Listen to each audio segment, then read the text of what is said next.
It's My Nerd World, a Star Wars show. Welcome to it.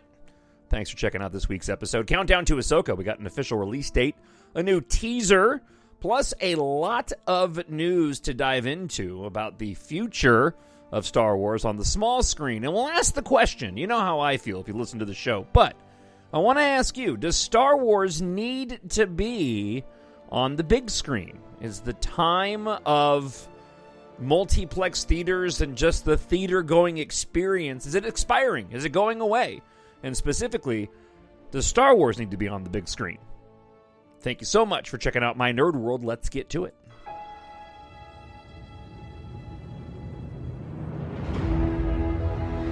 Nothing will stand in our way. I find your lack of faith disturbing. I will finish what you started. Who are you? I'm no one. There are stories about what happened. It's true. All of it. The Force. It's calling to you.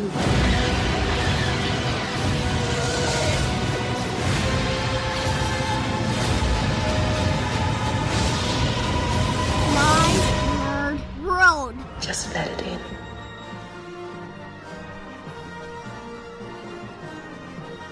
It is My Nerd World, and welcome to it. I'm your host, Jon Justice, here on a Star Wars show. Thank you so much for checking out another episode. It is it's a weird time to be a Star Wars fan.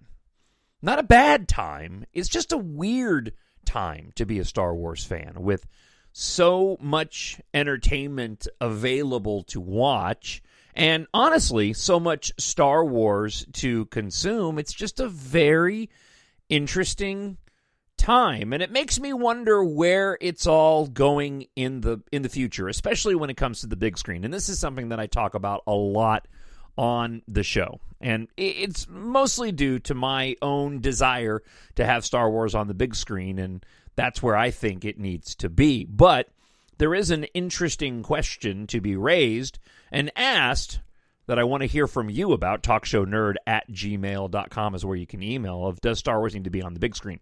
So we'll talk about that a little bit later on in the episode.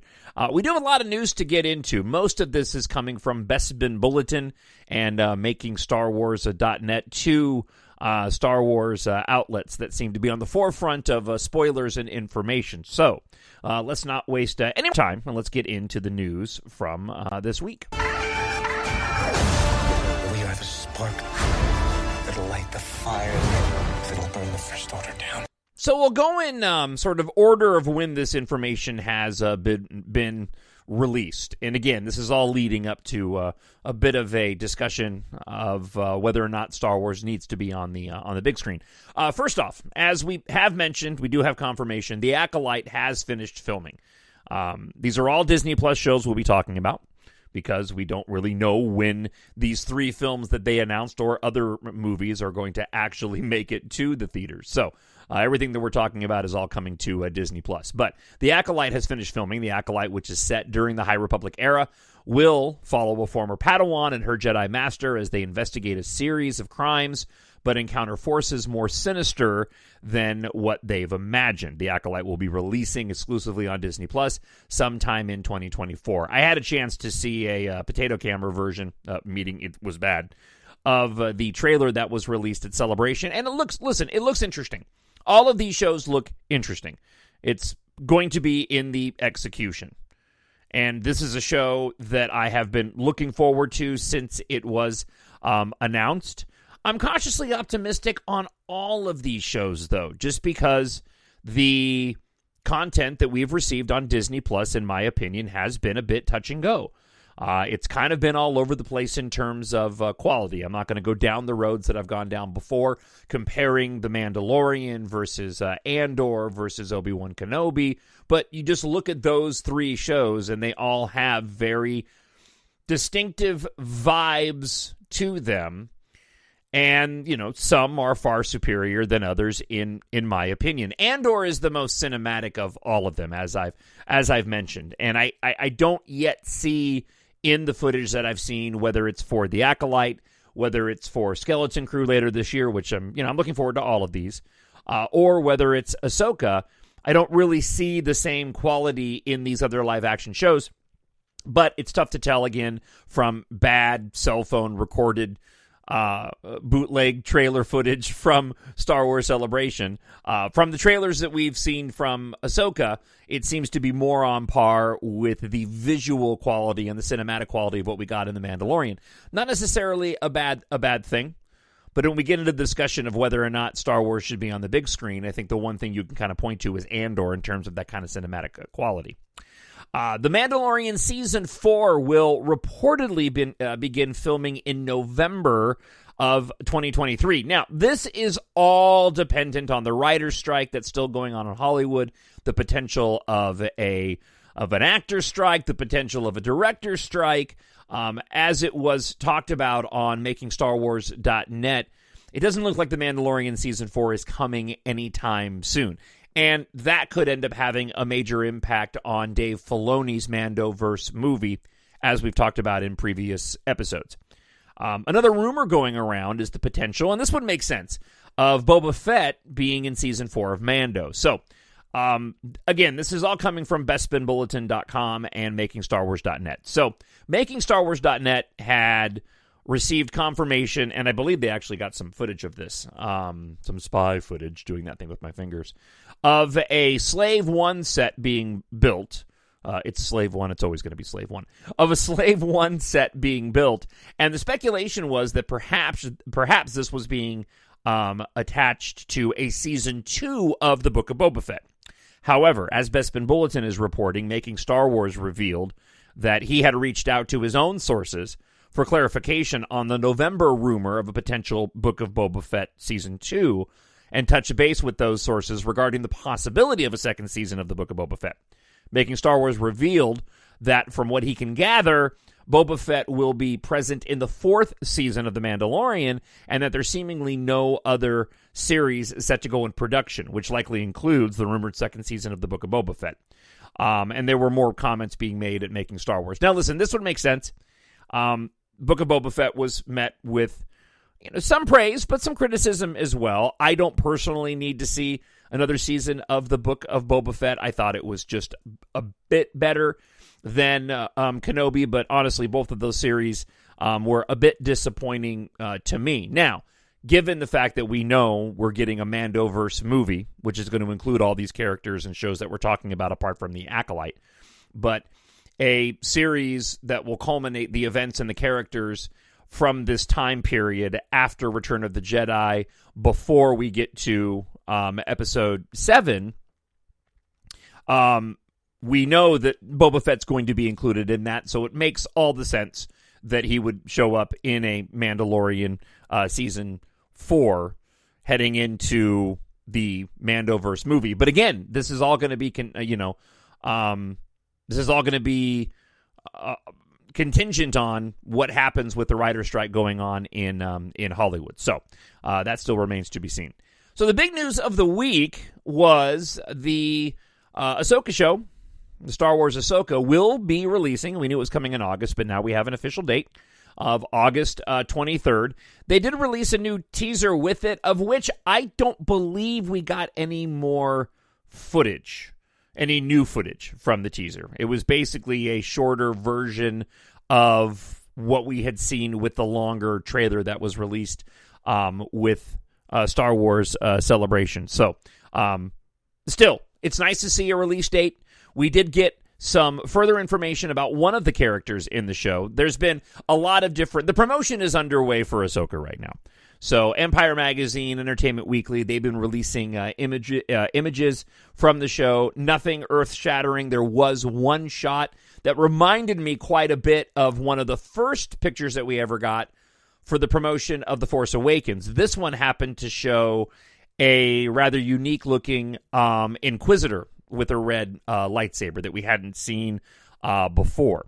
One of the interesting pieces of information that did come out from the Empire piece, it was confirmed that the character, Baylan Skoll, is a former Jedi Knight and a survivor of the Great Jedi Purge known as Order 66. The issue revealed that Baylan, after The tragic event of Order 66 went on to become a mercenary for hire, with the now late, just recently passed away, Ray Stevenson adding, "He's not genocidal or malicious or overly aggressive.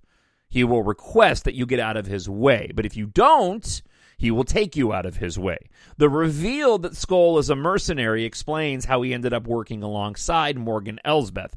Morgan Elsbeth is the character who was the magistrate, also Morgan Elsbeth, that we met in the Ahsoka episode from Season 2 of The Mandalorian. So this would explain how the magistrate Morgan Elsbeth and Grand Admiral Thrawn, along with his apprentice Shin Hati, and so how they all ended up working together. And again, Ray Stevenson, unfortunately, after completing the production of the first season of Ahsoka, anticipating there will be a second season of Ahsoka, did end up suddenly and unexpectedly passing away. This caused a bit of controversy in the fandom. I didn't go too far down the rabbit hole, but there were several articles written of people getting upset that there were more Jedi that ended up surviving Order 66. I don't particularly have a problem with it as it relates to the storytelling. I find it more interesting. It makes sense that there were more Jedi survivors of Order 66, considering the thousands of Jedi that were still with us during the time period of the prequel trilogy, and that some of them were able to get away. And it's cool with the storytelling, and it's a way to continue, these stories in the future.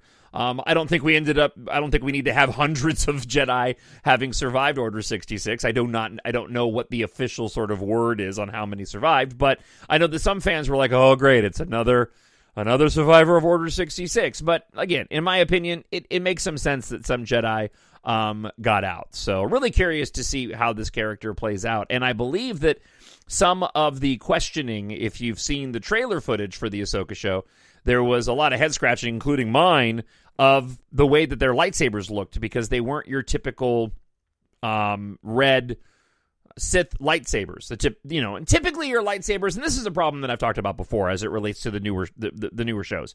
They've been using, lightsabers that light up on set to cast the glow onto the actors that are playing them. And I've got a bit of a problem with it simply because it looks different than what we were so used to seeing in the past, considering that the lightsabers were created in post-production later on. It didn't look nearly as wonky in the films, but on the television shows, the lightsabers just looked a little off. These ones were really interesting because typically you have a white core of the lightsaber, and it is the outline of the glow of the glow. The glow of the saber is what gives off whatever color it is. The ones that they showed in the Ahsoka trailer for Baylan Skoll and his apprentice Shin Hati had an orange core. And it just looked wonky. And apparently, Dave Filoni has come out and said that there was a reason why, and we'll find out in the show, why those sabers look that way. And perhaps it's because these aren't Sith that we're dealing with. They are, I don't know if they're dark side users or if they're Force wielders. I mean, obviously, if Baylan Skoll is a former Jedi Knight, he is a Force wielder. And we know within canon and storytelling that the lightsaber blades typically are associated with how you are accessing and using the Force for good or for evil. So perhaps we'll get a further explanation, and we expect to, I'm wording this wonky, we expect to get a further explanation as to why those lightsabers look orange in the center as opposed to your typical white.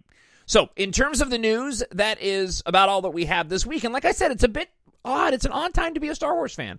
We're getting content coming out, but there just seems to be a lack of excitement and enthusiasm around these projects. I listen to a lot of different Star Wars podcasts, and you can just tell that there is, it's a bit of a lull, even though we have shows coming out. I'm excited for the Ahsoka show. I'm excited to see where they are taking this storytelling, but you do always have this idea in mind that, well, whatever the resolution is going to be, we know what ends up happening in the galaxy because we know of the sequel trilogy. So still excited for it, but it doesn't create quite the level of intrigue that we've typically had in the past leading up to particular shows. Now, maybe with Dave Filoni at the helm of the Ahsoka show and my expectation of the show.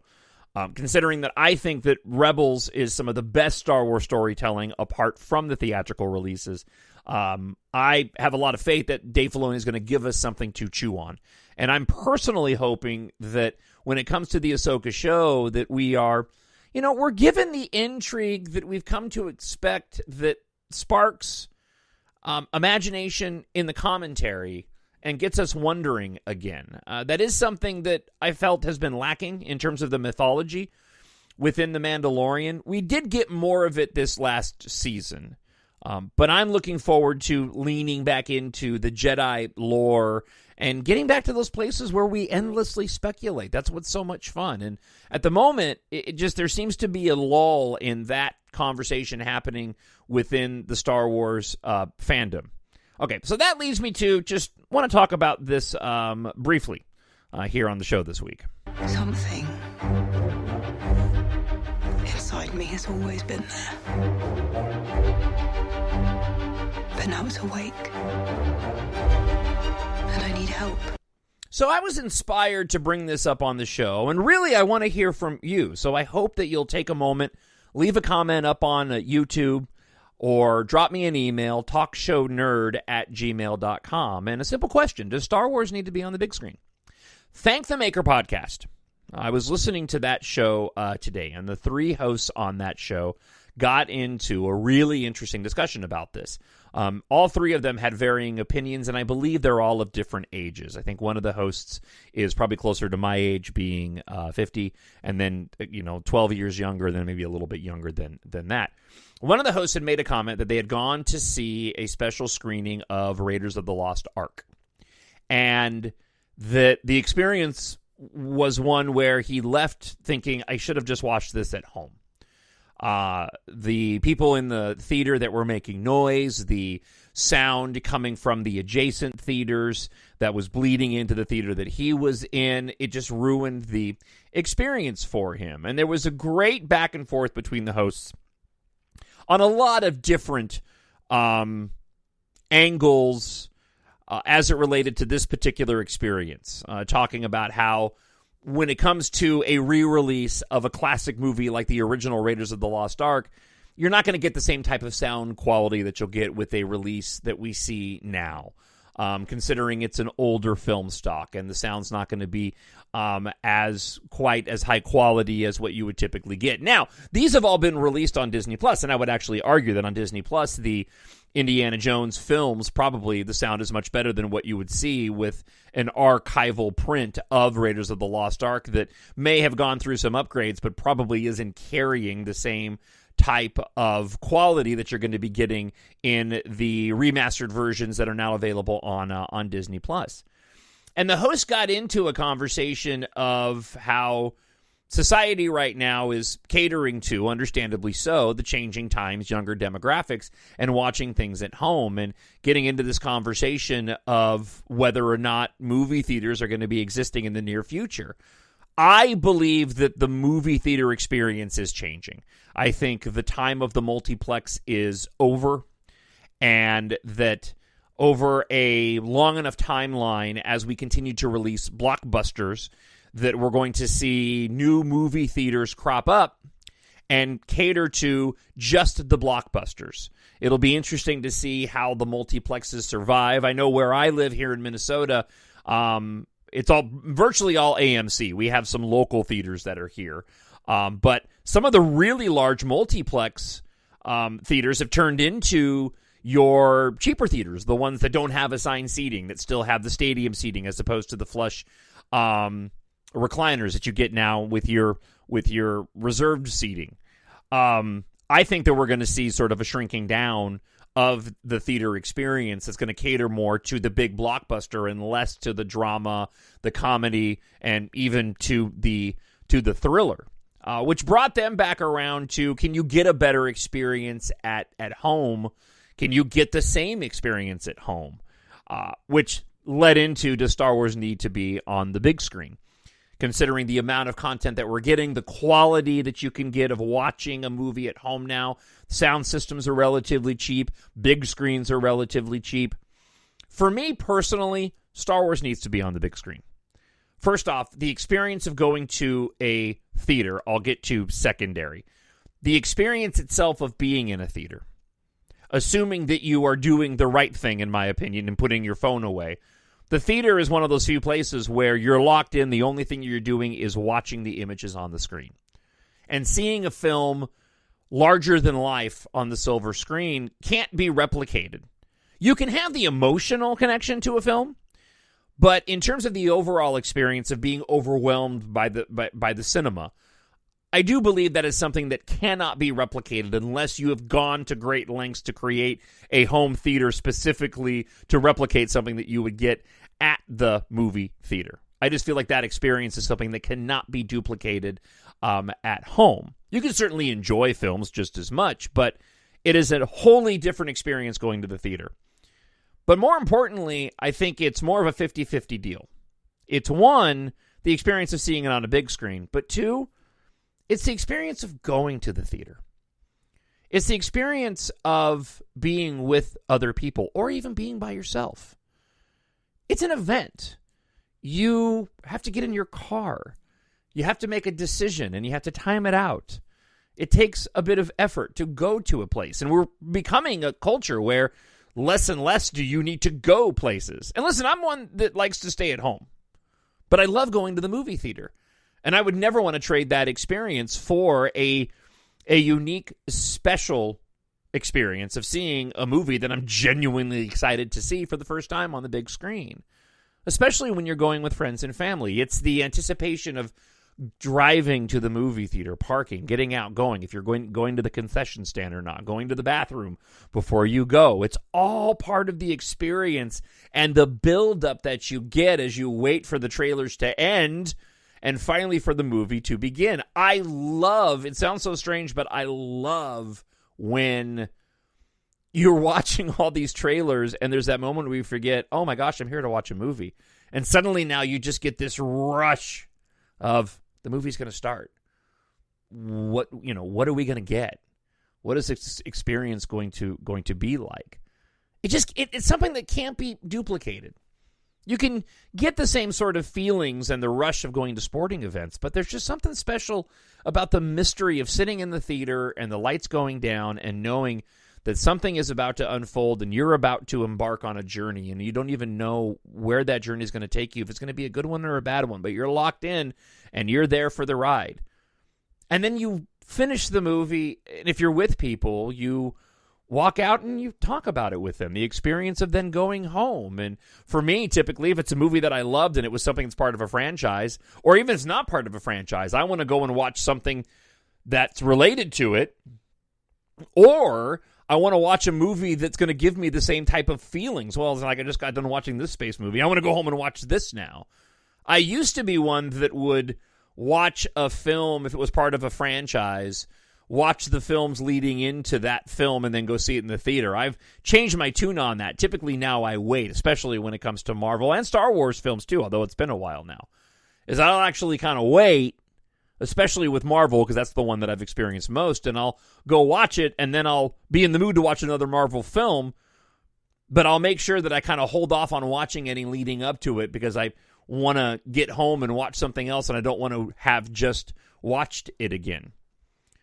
Star Wars for a younger generation may not need to be on the big screen. I know for me, as a lifelong fan, having seen it when I was 5 years old, there's nothing that can replicate the lights going down, seeing the Lucasfilm logo, hearing the fanfare, the Star Wars logo coming up on screen, and the crawl starting. It's an amazing experience.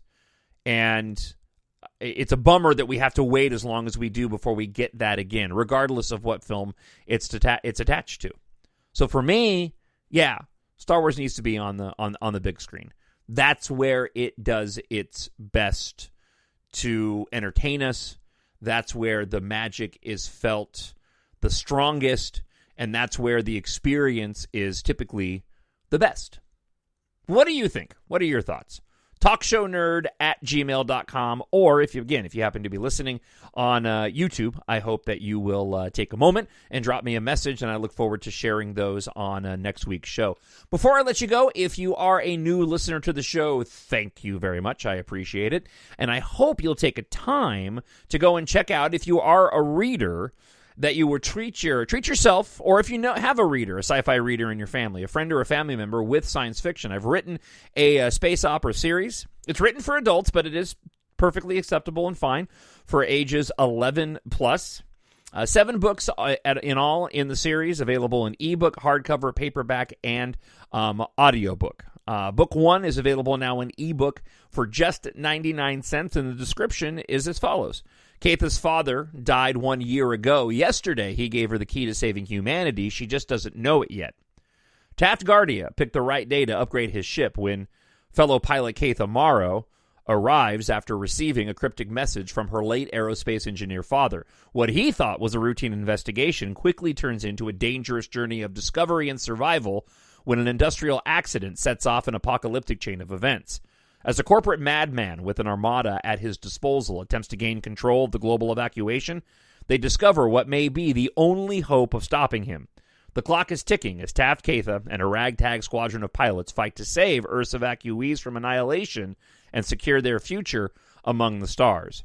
So I hope you'll go and check out this fast-paced and action-packed epic space opera series. Again, 7 books in all, completes the entire series. The first 3 books make up the trilogy with a one-off in EMBARK Book 4, Corbijn and the Asteroid of Misfortune, that links to the second trilogy in books 5, 6, and 7. Available on Amazon.com. KDP Unlimited for free if you subscribe to KDP, if you have that service. For KDP Unlimited. Amazon.com, search for EMBARK, Jon Justice, or you can go to mynerdworld.net and link to it there. Thank you so much for checking out this week's episode. I look forward to hearing from you. TalkShowNerd@gmail.com. Until next week, I hope wherever you are happy, you are healthy, and you are safe. We'll talk to you later. Bye.